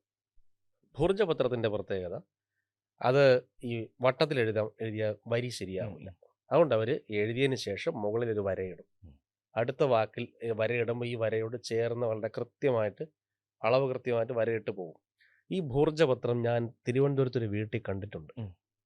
അത് മഹാപ്രതിഭയായ വിഷ്ണുനാരായണൻ നമ്പൂതിരി സാറിൻ്റെ വീട്ടിലാണ്. അദ്ദേഹം എനിക്കത് കാണിച്ചു തന്നിട്ടുണ്ട്. അദ്ദേഹം ഹിമാലയം 10-12 പ്രാവശ്യം പോയ ആളാണ്. അപ്പോൾ അദ്ദേഹം പറയും, ഇതുപോലുള്ള പട്ട, അതായത് ഒരു മരത്തിൻ്റെ പട്ടയാണ്, അത് തൊട്ട് പോകുമ്പോൾ വളരെ മിനുസമായിരിക്കും, ഇതിലാണ് കാളിദാസനൊക്കെ എഴുതിയിരുന്നത് എന്ന് പറഞ്ഞിട്ട് അദ്ദേഹം അത് കാണിച്ചു. ഭൂർജപത്രം അവരതിലാണ് എഴുതിക്കൊണ്ടിരുന്നത്. അപ്പോൾ മരത്തിൻ്റെ പട്ടയിൽ എഴുതുമ്പോൾ അതിന് പേപ്പർ പോലെയാണ്, നമ്മുടെ കടലാസ് പോലെ തന്നെ കട്ടിയുള്ളതാണ്. മറ്റത് അങ്ങനെ അല്ലായിരുന്നു. അപ്പോൾ അതിൻ്റെ ഒരു വ്യത്യാസം കൊണ്ടാണ് തെക്കേ ഇന്ത്യയിലെ ഭാഷ പട്ടത്തിലായതും നമ്മുടെ നോർത്ത് ഇന്ത്യയിലെ ഭാഷ നീളത്തിൽ വരയിട്ട് പോകുന്നത്. ഇത് എഴുത്തിലെന്ന പോലെ തന്നെ ഭാഷയിൽ അങ്ങനെ അത് കൂടുതലുണ്ട്. ഇപ്പോൾ ശങ്കരാചാര്യര് പിന്നെ ഹിമാലയത്തിൻ്റെ അവിടെ ഒരു ആശ്രമം സ്ഥാപിച്ചല്ലോ, നോർത്ത് ഇന്ത്യയിൽ ആശ്രമം സ്ഥാപിച്ചല്ലോ. അവിടെ തമിഴ്നാട്ടിലെ ഒരു പൂജാരിയാണ് പൂജയ്ക്ക് അതെ വെച്ചത്. അതെ തെക്കത്ത് അദ്ദേഹം ഒരു ആശ്രമം സ്ഥാപിച്ചു. അവിടെ നോർത്ത് ഇന്ത്യക്കാരനായ ഒരാളാണ് വെച്ചത്. നിങ്ങൾ ആലോചിച്ച് നോക്കൂ, മലയാളിയുടെ ഏറ്റവും വലിയ ടാസ്ക് എന്താണ്? ഉം. ബുള്ളറ്റിൽ ഹിമാലയത്തിൽ പോകുക എന്നുള്ളത്. അതെ ഞാൻ കോതമംഗലത്ത് തൃക്കാരൂർ പഠിപ്പിക്കുമ്പോൾ ഞാൻ പഠിപ്പിച്ച ഐശ്വര്യലക്ഷ്മി എപ്പോഴും പറയും, ഒരു ബുള്ളറ്റിൽ ഹിമാലയത്തിൽ പോകണം. കൊച്ചായിരിക്കുമ്പോഴും 15 വയസ്സിൽ പറയും. എന്നുവെച്ചാൽ അതിൻ്റെ ഒരു പാരമ്പര്യം കിടപ്പുണ്ട്. ഉം. നോർത്ത് ഇന്ത്യക്കാർ പറ്റമായി വന്ന് കന്യാകുമാരി കുളിക്കുന്നത് നമ്മൾ കണ്ടിട്ടുണ്ട്. കണ്ടിട്ടുണ്ട്. അതെ ഉദയാസ്തമയം കാണാൻ വരുന്നതൊക്കെ അവരവിടെ നിന്ന് ഇങ്ങോട്ടാണ് വരുന്നത്. അതിൻ്റെ ഒരു ഭൂമിശാസ്ത്രപരമായ ഒരു ബന്ധം അങ്ങനെ അതെ. കിടപ്പുണ്ട്. ആണ് എൻ്റെ ഏറ്റവും വലിയ പ്രത്യേകത. ഇനി ഈ തിരുവനന്തപുരം ഇപ്പോൾ സത്യം പറഞ്ഞാൽ അതൊരു എന്താണ് ഒരു ഔദ്യോഗിക അല്ലെങ്കിൽ ഒരു ടൂറിസ്റ്റ് നഗരമായി മാറി. ഉം. നമ്മൾ ആറ്റുകാൽ ക്ഷേത്രത്തിൽ പോകുമ്പോൾ അവിടെ വെച്ച് പരിചയക്കാരെ കാണും. ഉം. കാണൂല്ലേ? അതെ നമ്മുടെ പരിചയക്കാരെ കാണും. അതെ. അതുപോലെ കരിക്കയം ക്ഷേത്രത്തിൽ പോകുമ്പോൾ അവിടെ വെച്ച് നമ്മളെ പരിചയക്കാരെ കാണും. അതെ. ശ്രീപത്മനാഭസ്വാമി ക്ഷേത്രത്തിൽ വെച്ച് പരിചയക്കാരെ കാണുമോ? കാണില്ല. കുറവായിരിക്കും. അതെ അല്ലേ? അതെ അതെ ആണ് എൻ്റെ വ്യത്യാസം. കാരണം അത് ഒരു ക്ഷേത്രം മാത്രമല്ല, അത് മറ്റൊരു ടൂറിസ്റ്റ് കേന്ദ്രമായി മാറിക്കഴിഞ്ഞു. മാറി. അപ്പം ദൂരെ നിന്നുള്ള ആളുകൾ കൂടുതലായിട്ട് വരാൻ തുടങ്ങി. അതെ. തദ്ദേശീയരായ ആളുകൾ വളരെ കുറച്ചേ അവർക്ക് പോകാൻ പറ്റുന്നുള്ളൂ. അങ്ങനെ പോകുന്നവരാണെങ്കിൽ അവർ രാവിലെ നിന്ന് തൊഴുതിട്ട് പോകും. അതെ അതെ അതേ ഉള്ളൂ. ശരിയാ correct. കാരണം ഇതിൻ്റെ ടൈം ഷെഡ്യൂൾ കൃത്യമായി അറിയാവുന്നവരാണ് നാട്ടുകാർ. ഉം. ഇപ്പം പിന്നെ ഈ സോഷ്യൽ മീഡിയയൊക്കെ ഉള്ളതുകൊണ്ട്, ഗൂഗിൾ ഉള്ളതുകൊണ്ട് എല്ലാവർക്കും അറിയാം. ഈ സോഷ്യൽ മീഡിയയുടെ ഒരു വളർച്ച ഭാഷയെ മറ്റൊരു തരത്തിലാണ് സ്വാധീനിച്ചത്. അവർ ഈ ഭാഷ ഇപ്പോൾ എയിൽ പോലും നമുക്ക് വേണമെങ്കിൽ നമ്മുടെ നാട്ടുഭാഷ ഉപയോഗിക്കാൻ പറ്റും. അതെ. പക്ഷേ എയിൽ അതിന് പരിമിതിയുണ്ട്, ഉം. പറയുന്നതിനും ഒക്കെ പരിമിതിയുണ്ട്. ഇത്തരത്തിൽ ഈ നമ്മുടെ ജീവിത രീതി വ്യത്യാസപ്പെട്ടത്, സൗകര്യങ്ങൾ വ്യത്യാസപ്പെട്ടത്, പിന്നെ നമ്മുടെ വിദ്യാഭ്യാസ സമ്പ്രദായം വ്യത്യാസപ്പെട്ടത്. ഇപ്പോൾ എൻ്റെ നാട്ടിലൊക്കെ ആണെങ്കിൽ അന്നത്തെ കാലത്ത് പ്രധാനപ്പെട്ട 2 ഇംഗ്ലീഷ് മീഡിയം സ്കൂളാണ് നെയ്യാറ്റിൻകരയുള്ളത്. 3 എണ്ണം. ഒന്ന് വിവേകാനന്ദ സ്കൂൾ, ഞങ്ങളുടെയൊക്കെ പഠിക്കുന്ന കാലം. പിന്നെ ഒന്ന് വിദ്യാധിരാജ സ്കൂൾ. പിന്നെ നെയ്യാറ്റിൻകര ഹോളി ഏഞ്ചൽസ് കോൺവെൻറ്റ് പെൺകുട്ടികൾ. പിന്നെ നെല്ലിമൂട് കോൺവെൻറ്റ്. ഇതൊക്കെയാണ് വലിയ വലിയ സ്കൂളുകളെന്ന് പറയാം. ഇപ്പോൾ നെയ്യാറ്റിൻകര ഭാഗത്ത് തന്നെ ഒരു 10-30 സ്കൂളുകളുണ്ട്. CBSE ICSE സിലബസുള്ള സ്കൂളുകളുണ്ട്. ഇതിലേക്ക് പോകുമ്പോഴേക്കും പല സ്കൂളുകളിലും 8ാം ക്ലാസ്സിനപ്പുറം മലയാളം ഇല്ല. അത് തന്നെ ഒരു വലിയ അലങ്കാരമായിട്ടാണ് നമ്മൾ ഈ ടൈ എന്നൊരു സാധനം വന്നു തന്നെ അങ്ങനെയാണ്. തൊണ്ടയ്ക്ക് ഇപ്പുറത്തോട്ട് എത്ര വരെ വരാം എന്നുള്ളത് തന്നെയാണ്. ഇത് മുറുക്കിയിരിക്കുകയാണ്. കുട്ടിയുടെ ഏറ്റവും വലിയ സ്വാതന്ത്ര്യം എന്താ? ശബ്ദമാണ്. കൊച്ചുകുട്ടിയുടെ ഏറ്റവും വലിയ സ്വാതന്ത്ര്യം അവൻ്റെ ശബ്ദം ഇങ്ങനെ പുറപ്പെടുവിക്കാനുള്ള സിദ്ധിയാണ്. ചില കുഞ്ഞുങ്ങൾ നിലവിളിക്കുന്ന കണ്ടില്ലേ? നമുക്ക് ചെവി ഇങ്ങനെ തുളച്ചിപ്പുറത്തോട്ട് പോകുന്ന പോലെ തോന്നും. അത് അവരുടെ വോയിസ് കപ്പാസിറ്റി വളരെ കൂടുതലായിരിക്കും ആ സമയത്താണ് ഈ ടൈ ഇട്ട് കൊടുക്കുന്നത്. കാരണം കുട്ടിക്ക് ഇറുകുമ്പോൾ മനസ്സിലാവും. ഈ MN വിജയൻ്റെ പ്രധാനപ്പെട്ട ഒരു ഡയലോഗ് ഉണ്ട് കേട്ടോ. ഒരു പശു കയറിൽ കെട്ടിയിട്ടേക്കാണ്, കയറിങ്ങനെ അയഞ്ഞു കിടക്കുക. പശു ഇങ്ങനെ പുല്ല് മേഞ്ഞിരിക്കുന്നു. അപ്പോൾ പശു വിചാരിക്കുന്നത് ഞാൻ സ്വാതന്ത്ര്യത്തിലാണെന്നാണ്. പക്ഷെ കുറച്ചുകൂടി അങ്ങോട്ട് പോകുമ്പോൾ ഈ കെട്ട് ഇറുകുമ്പോൾ പശുവിന് മനസ്സിലാവും ആരോ കെട്ടിയിട്ടുണ്ട്. അതുവരെ പശു സ്വാതന്ത്ര്യത്തിലാണ്. കുഞ്ഞുങ്ങളുടെ അവസ്ഥ അങ്ങനെയാണ്. നാട്ടുഭാഷ ഇങ്ങനെ പ്രയോഗിച്ചുകൊണ്ടിരിക്കും. ഒരു പ്രത്യേക ഘട്ടം വരുമ്പോൾ ഈ കെട്ട് വല്ലാതെ മുറുകുമ്പോൾ മനസ്സിലാവും ഞാനൊരു നിയന്ത്രണത്തിലാണ് എന്ന് മനസ്സിലാവും. അതെ ഞാൻ അത് പറഞ്ഞപ്പോൾ എനിക്ക് മറ്റൊരു കാര്യം പെട്ടെന്ന് ഓർമ്മ എന്ന് പറയാം. നമ്മൾ ഈ വള്ളുവനാടൻ ഭാഷകളോട് ആൾക്കാർക്ക് ഭയങ്കര ഒരു കൗതുകമുണ്ട്. അതായത് വള്ളുവനാടൻ ഭാഷ സംസാരിക്കാനും അതൊരു അവിടേക്കാ അങ്ങനെയൊക്കെ സംസാരിക്കുന്ന കുറേ ആൾക്കാരുണ്ട്. അപ്പോൾ അവർ വിചാരിക്കുന്ന ഇങ്ങനൊരു ഭാഷ സംസാരിക്കുമ്പോൾ അതൊരു ഒരു സിനിമകളിലൊക്കെ കണ്ട് ആ വള്ളുവനാടൻ ശൈലി ഇങ്ങനെ ഒരു ജീവിതത്തിലൂടെ പ്രായോഗികമാക്കാൻ നോക്കുന്നത്. നേരിട്ട് സംസാരിക്കാൻ ചിലപ്പോൾ അയ്യ അമ്മയെ പാറ്റാന്ന് പറയുന്നവർ അവർ പോലും ഈ വള്ളുവനാടൻ ശൈലി ഇങ്ങനെ കൊണ്ടുവരുമ്പോഴത്തേക്കിന് അവരൊരു സ്റ്റൈലിഷായിട്ട് അതിനെ കാണാറുണ്ട്. പക്ഷേ ഒരിക്കൽ പോലും നമ്മുടെ ഈ തെക്കൻ ഭാഷകൾ അല്ലെങ്കിൽ തിരുവനന്തപുരം, കൊല്ലം അല്ലെങ്കിൽ പ്രത്യേകിച്ച് തിരുവനന്തപുരം ഭാഷകളൊന്നും ഇപ്പോൾ ആരും അവരുടെ ഒരു ശൈലിയായിട്ടോ അല്ലെങ്കിൽ അതൊരു സ്റ്റൈലായിട്ടോ ഒന്നും ഒരിക്കലും സംസാരിച്ച് കേട്ടിട്ടില്ല. ശരിക്കും എനിക്ക് ചോദിക്കുന്നത് പറയാം, നമ്മുടെ ഈ തിരുവനന്തപുരം ഭാഷ ഇനി നമ്മൾ ഈ സംസാരിച്ച് വളർന്ന അല്ലെങ്കിൽ അങ്ങ് ഈ പറഞ്ഞ പല തരത്തിലുള്ള ഭാഷകൾ ഇനി അത് തിരിച്ചു വരാനുള്ള സാധ്യത എപ്പോഴെങ്കിലും ഉണ്ടോ? കുറവാണ്. അതായത് ആ ഭാഷ, ആ ശൈലി അത് മരിക്കുകയാണല്ലേ? അത് കുറവാണ്. കാരണം ഈ ഞാൻ നേരത്തെ പറഞ്ഞ പോലെ തന്നെ നമ്മുടെ നാട്ടിലെ പല ആളുകളും പണ്ട് കാലത്ത് ഇത് ഏറ്റവും കൂടുതൽ ഇതിൻ്റെ ജീവൻ ഉണ്ടായിരുന്നത് വയസ്സായ ആളുകൾ കൂടിയിരിക്കുന്നിടത്തും ചെറുപ്പക്കാർ കൂടിയിരിക്കുന്നിടത്തുമായിരുന്നു ഇതിൻ്റെ ഭാവി ഇരുന്നത്. ഇപ്പോൾ ഈ 2 കൂട്ടരും ഇല്ല. വയസ്സായ ആളുകൾ പറ്റമായി വയസ്സായ ആളുകൾ കൊച്ചു പിള്ളേരോട് സംസാരിച്ചുകൊണ്ടിരുന്ന കാലത്താണ് ഉം. ഇത് വിനിമയം അതെ ചെയ്യപ്പെട്ടുകൊണ്ടിരുന്നത്. അതെ അതെ എന്നാൽ ഇപ്പൊ അങ്ങനെയില്ല. ഉം. വയസ്സായ ആളുകളെ പ്രത്യേകിച്ച് ഒരു കൂട്ടായ്മയിലേക്ക് ഈ ചെറുപ്പക്കാർ മാറ്റുകയാണ്. ഉം. അവർക്ക് തങ്ങളിൽ അറിയാവുന്ന കാര്യങ്ങൾ എല്ലാവർക്കും ഒരാൾക്ക് അറിയാവുന്നത് തന്നെ വേറൊരാൾക്കും അറിയാം. അതെ അതെ ആ രീതിയിൽ അവർ വിനിമയം ചെയ്തുകൊണ്ടിരിക്കുകയാണ്. ഉം. ഇനി ചെറുപ്പക്കാരാകട്ടെ അവർ നാട്ടിൽ നിൽക്കുന്നില്ല. ഇല്ല. അവർ നാട്ടിൽ നിന്ന് വിദേശത്ത് പോകും. അമേരിക്കയിലെ സായിപ്പുണ്ടെങ്കിൽ അവർക്ക് ഇത് പറയാൻ പറ്റും. ഉം, ഉം. അവർ പഠിക്കാൻ വേണ്ടി മൈഗ്രേറ്റ് ചെയ്യപ്പെടുകയും അവിടെ തന്നെ സ്ഥിരതാമസമാക്കപ്പെടുകയും പിന്നെ ഇങ്ങോട്ട് വരാതിരിക്കുകയും ചെയ്യുന്നു. അതെന്തുകൊണ്ട്? ഉം. പല കാരണങ്ങളാണ്. കാരണം അവിടെ പൊതുജീവിതത്തിൽ രാഷ്ട്രീയത്തിൻ്റെ ഇൻഫ്ലുവൻസ് ഇല്ലാത്ത സ്ഥലങ്ങളാണ്. ഉം. ഇപ്പോൾ ക്യൂ നിൽക്കുന്നു. ഉം. ഇവിടെ ആണെങ്കിൽ അങ്ങനെയല്ല. ഉം. ഇപ്പോൾ ഒരു മിനിസ്റ്റർ PA ഉം. അത് എവിടെയെങ്കിലും ക്യൂ നിൽക്കുമോ? ഉം, ഉം. ഫോൺ വിളിച്ച് പറയുക ഞാൻ വരുന്നുണ്ട് എന്ന് പറയും. സാർ വരുന്നുണ്ട് എന്ന് പറയും. ആ ഒരു സൗജന്യം കിട്ടും. ഉം. എന്നാൽ മറ്റ് രാജ്യങ്ങളിൽ ആ സൗജന്യം ഇല്ല. ദുബായിൽ ഷെയ്ഖിൻ്റെ മോനായാലും ക്യൂ നിന്നാലേ പറ്റൂ. ആണ് അവരുടെ രീതി. അതെ. മാത്രമല്ല സിസ്റ്റമാറ്റിക് ആണ്. ഈ കാര്യങ്ങൾ ഇങ്ങനെ കൃത്യമായി നടക്കും. ഉം. അവിടെ എന്ന് വെച്ചാൽ മറ്റ് ചൂഷണങ്ങൾ അധികം ഇല്ല എന്നൊക്കെയുള്ള പല കാരണങ്ങൾ അവർ പറയുന്നത്. പിന്നെ ഈ വിദ്യാഭ്യാസത്തിന് കിട്ടുന്ന ഒരു പ്രത്യേകമായിട്ടുള്ള ഒരു ഹൈലൈറ്റ് ഉണ്ട്. ഉം. വളരെ പ്രധാനപ്പെട്ടാണ്. ഇപ്പോൾ ഒരു നേഴ്സ് ഇടയ്ക്ക് എഴുതിയിരിക്കുന്ന കണ്ടു. തിരുവനന്തപുരത്ത് ഒരു സ്ഥലത്ത് വർക്ക് ചെയ്തിരുന്നു. മാസശമ്പളം 19,500 രൂപ. ഉം. അതേ ജോലി കുറച്ചുകൂടി ലാഘവത്തോടു കൂടി ഗൾഫിൽ ഒരിടത്ത് ചെയ്യുന്നു, വിദേശ രാജ്യത്ത് ഒരിടത്ത് ചെയ്യുന്നു. 1,50,000 രൂപ ആണ് വ്യത്യാസം. പിന്നെ ആ ജോലിക്ക് കിട്ടുന്ന ഒരു മാന്യതയും കൂടെ ഉണ്ട്. ഓക്കെ. ഇപ്പോൾ എന്തുകൊണ്ടാണ് ഏറ്റവും കൂടുതൽ അധ്യാപകർ, ഡോക്ടേഴ്സ് അവരൊക്കെ വിദേശത്തേക്ക് പോകുന്നതെന്ന് വെച്ചാൽ ആ വിദേശത്ത് അതിന് കിട്ടുന്ന ഒരു മാന്യത വളരെ കൂടുതലാണെന്നുള്ളതുകൊണ്ട്. അതുകൊണ്ട് തന്നെ ഈ പറയുന്ന നാട്ടുഭാഷയും കൊണ്ട് അവർ പോവുകയും ഉം. വല്ലപ്പോഴും വീട്ടിൽ അമ്മയെ ഫോൺ ചെയ്യുമ്പോൾ മാത്രം ഉം. ഈ ഭാഷയുടെ ഒരു സൗന്ദര്യത്തെ അവർ ഉപയോഗിക്കുകയും ചെയ്യും. അല്ലാത്തപ്പോഴൊക്കെ അവരുടെ ഉള്ളിൽ ഇത് കിടക്കും.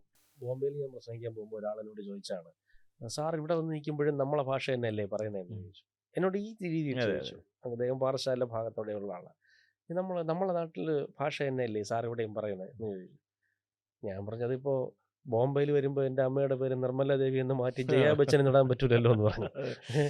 അപ്പോൾ നമ്മുടെ ഭാഷ നമ്മുടെ ഏറ്റവും ഒരു ശക്തിയാണ്. ഇതിനകത്ത് വേറൊരു ഘടകം കൂടെ ബാധിച്ചിട്ടുണ്ട്. ജെൻസിയുടെ ഭാഷ നമുക്കൊരിക്കലും മനസ്സിലാവാത്ത ഭാഷയാണ്. മനസ്സിലാവും. അവർ മൊത്തത്തിൽ മാറ്റിക്കളഞ്ഞു എല്ലാം. മൊത്തത്തിൽ അവര് എല്ലാം ചുരുക്കി വാക്കുകളിലേക്ക് അവർ മാറ്റിക്കളഞ്ഞു. അതെ, അവരെപ്പോഴും അങ്ങനെയാണ്. ഇപ്പോൾ എന്താ ഒരിക്കൽ ഒരാൾ എൻ്റെ ചോദിച്ചാണ്, സാർ NV ഒക്കെ കഴിക്കുമല്ലോ അല്ലേ എന്ന്.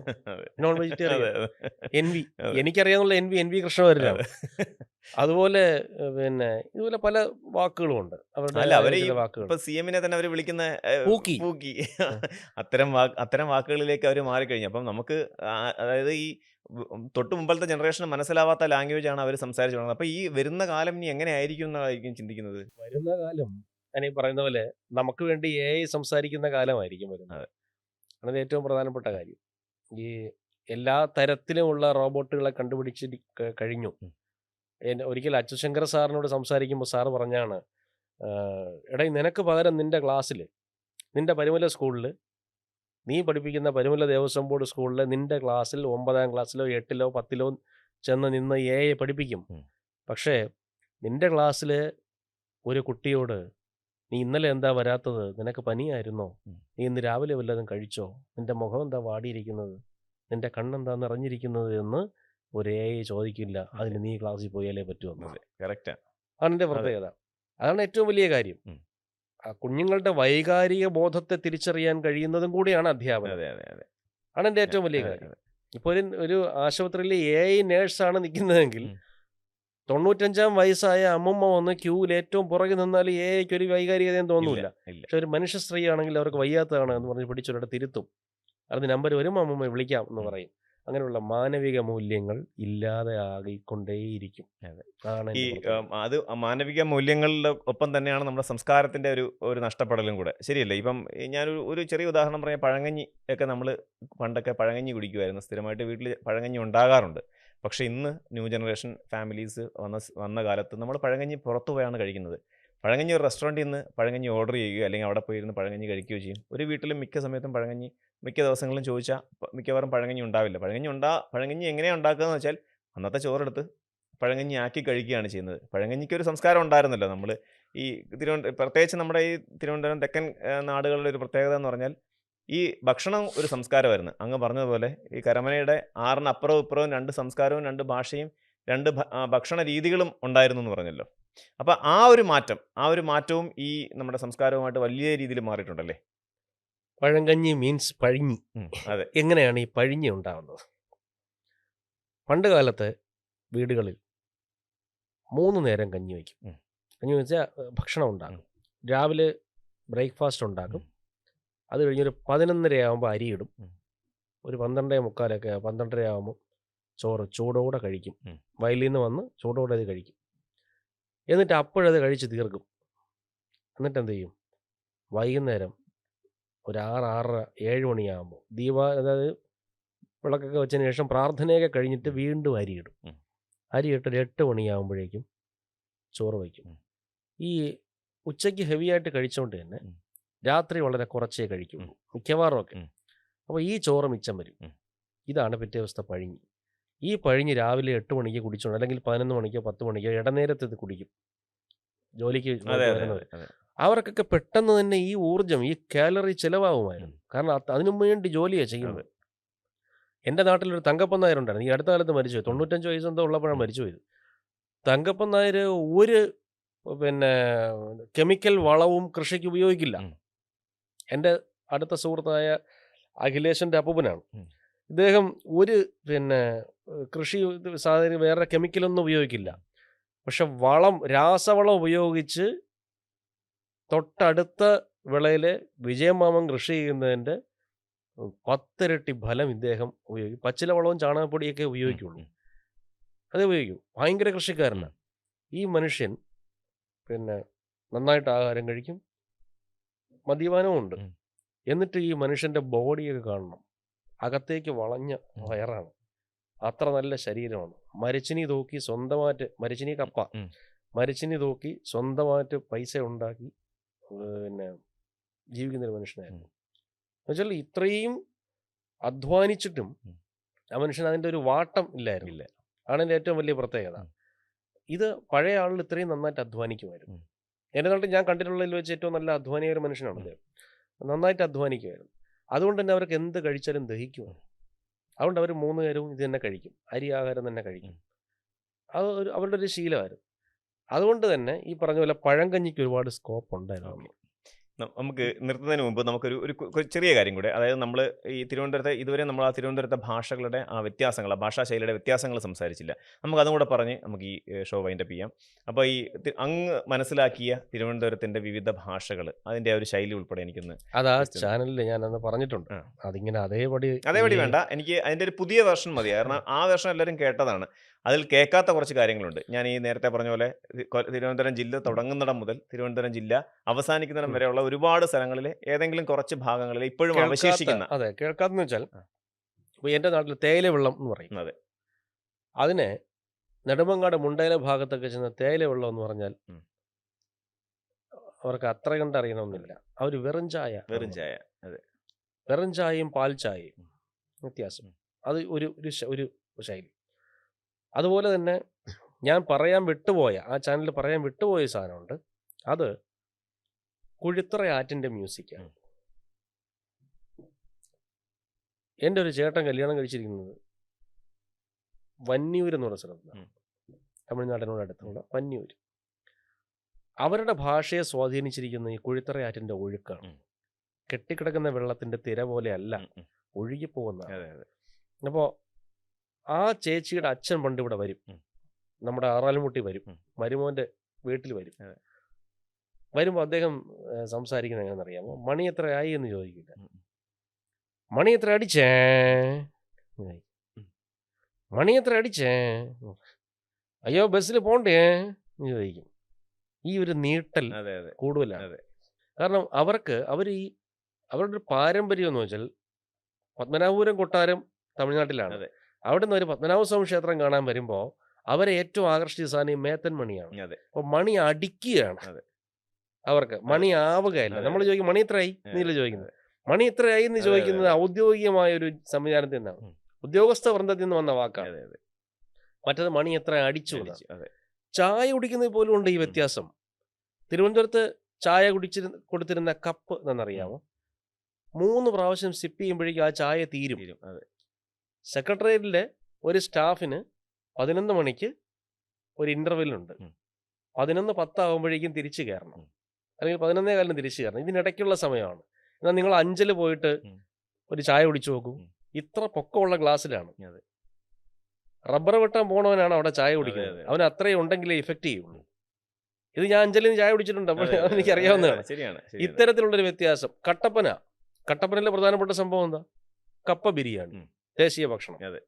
കാരണം അവന് കപ്പ ബിരിയാണി കഴിച്ചാലേ, അല്ലെങ്കിൽ പോത്തിറച്ചി കഴിച്ചാലേ പറ്റൂ. ഉം. ഇവിടെ അങ്ങനെയല്ല. ഉം.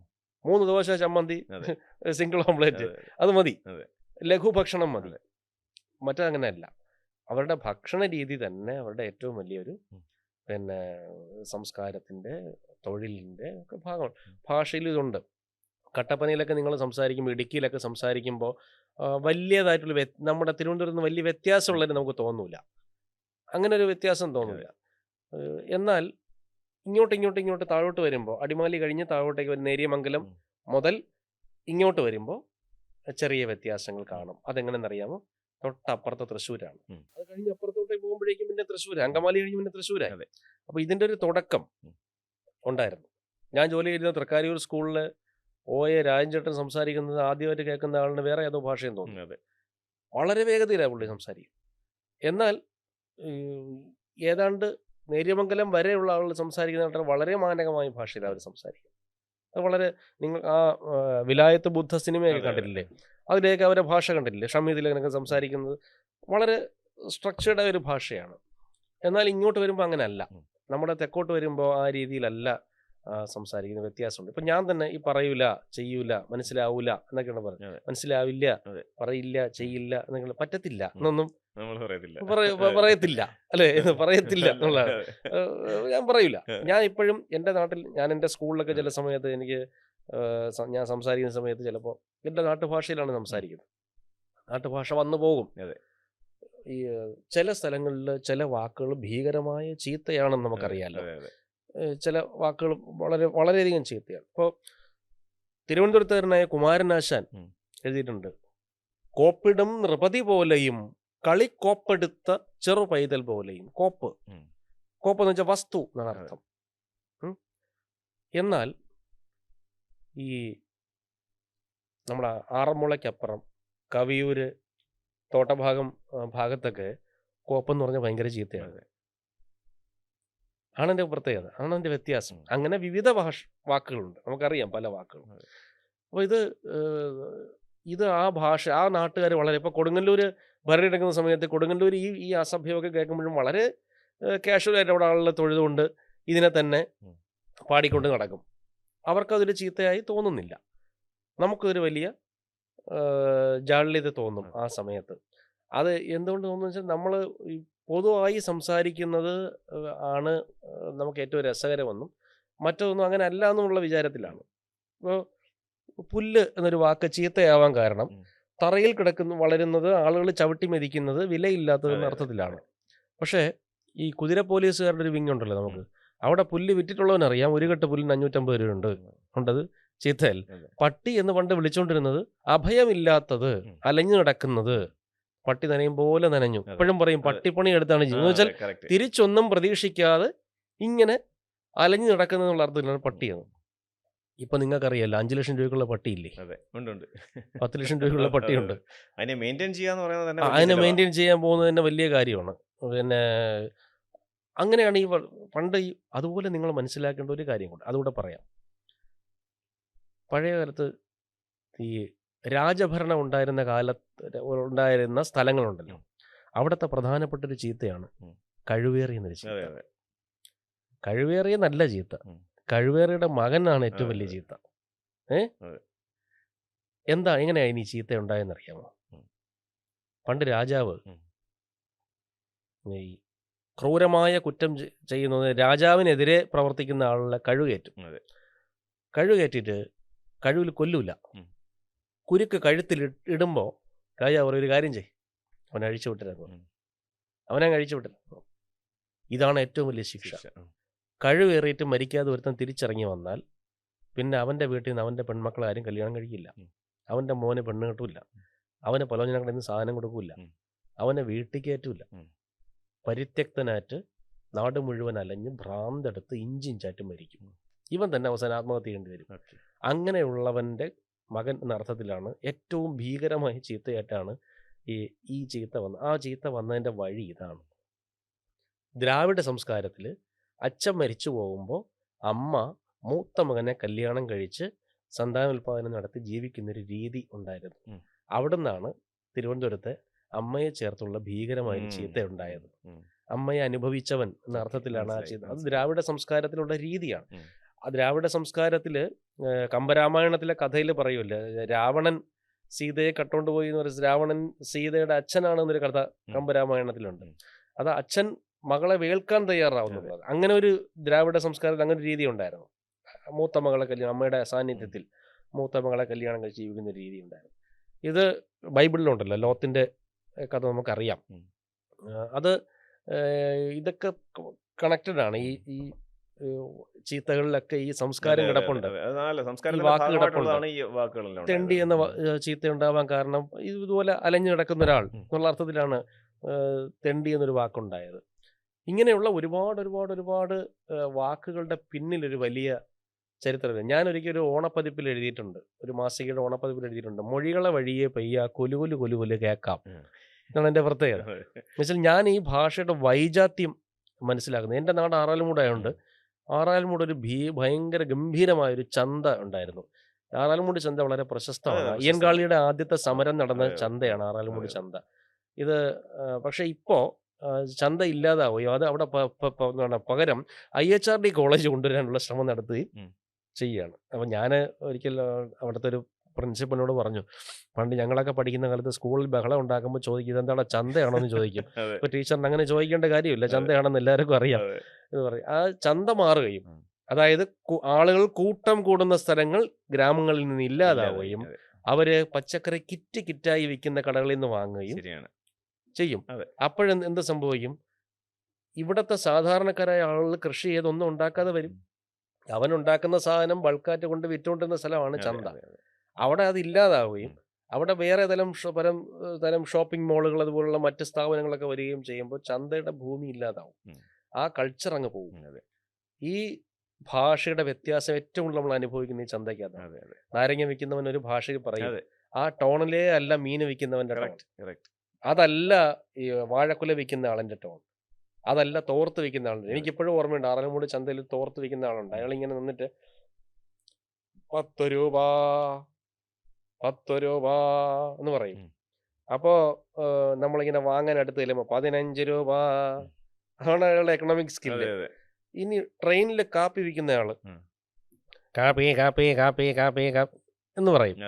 കാരണം ഈ ട്രെയിനിന്റെ ഈ താളം ഉണ്ടല്ലോ, അതവരെ സ്വാധീനിച്ചിട്ടുണ്ട്. ആ താളം മുറിച്ചു പോകുന്നതാവണം ഇവന്റെ ശബ്ദം. കാപ്പി കാപ്പി ചായ എന്ന് പറഞ്ഞ ആരും കേൾക്കൂല. അപ്പോഴവൻ അതിനെ കീറി മുറിച്ചുകൊണ്ട് കാപ്പി കാപ്പി കാപ്പി കാപ്പി ഇങ്ങനെ വിളിച്ചോണ്ടിരിക്കും. 1 മിനിറ്റിൽ ഇത്ര വേഗതയിലെന്ന് വിളിച്ചോണ്ടിരിക്കും. എന്നാൽ കുറച്ച് കഴിയുമ്പോൾ ഇത് കഴിഞ്ഞിട്ട് ഈ ഭക്ഷണം വിൽക്കുന്നവൻ വരും. അവൻ വരുമ്പോൾ അങ്ങനെയല്ല, മസാല ദോശ ഇങ്ങനെ വിളിക്കുള്ളൂ. ഈ ഒരു സംഗീതാത്മകതയോടെ ചേർത്ത് വിളിക്കും. അത് അവരുടെ വാണിജ്യത്തിന് വേണ്ടി അവർ ഉപയോഗിക്കുന്ന ഭാഷാ തന്ത്രമാണ്. ഇവർ യഥാർത്ഥത്തിൽ സംസാരിക്കുമ്പോൾ ഇങ്ങനെയല്ല. അത്തരത്തിൽ എത്രയോ വ്യത്യാസം ഈ കാര്യത്തിലുണ്ട്. ഇപ്പൊ താങ്കൾ ചോദിച്ചുകൊണ്ടാണ് എനിക്ക് ഇതൊക്കെ ഓർക്കാൻ പറ്റിയത്. അല്ലെങ്കിൽ നമ്മള് എല്ലാവരും സുരാജ് ചോദിച്ച പോലെ തിരുവനന്തപുരം ഭാഷയ്ക്ക് എന്തരാണ് കുഴപ്പം എന്ന് ചോദിച്ചിരുന്ന ഒരു കാലത്ത് നിന്ന് തിരുവനന്തപുരം ഭാഷയ്ക്ക് എന്തരായിരുന്നു കുഴപ്പം എന്ന് ചോദിക്കുന്ന ഒരു കാലത്തിലേക്കാണ് നമ്മൾ പോകുന്നത്. അതായത് ഇനി നമ്മൾ ഈ ഭാഷ ഇനി എത്ര ചർച്ചകൾ ചെയ്താലും ആ ഭാഷ എനിക്ക് തോന്നുന്നില്ല ഒരിക്കലും ആ ഒരു ശൈലിയും ആ ഒരു സംസ്കാരവും ഒന്നും ഇനി തിരിച്ചു വരുമെന്ന്. ഇനി എല്ലാം പുതിയ തലമുറയാണ്. കാരണം തിരുവനന്തപുരത്ത് വന്നിരിക്കുന്നത് മുഴുവൻ പല ജില്ലകളിൽ നിന്നുള്ള പല വ്യത്യസ്ത സംസ്കാരങ്ങളുള്ള പല വ്യത്യസ്ത ഭാഷകൾ സംസാരിക്കുന്ന ഭാഷാ ശൈലികൾ സംസാരിക്കുന്ന ആൾക്കാരാണ് ഈ നാട്ടിൽ അല്ലെങ്കിൽ ഈ നഗരത്തിൽ ഇപ്പോൾ ഉള്ളത്.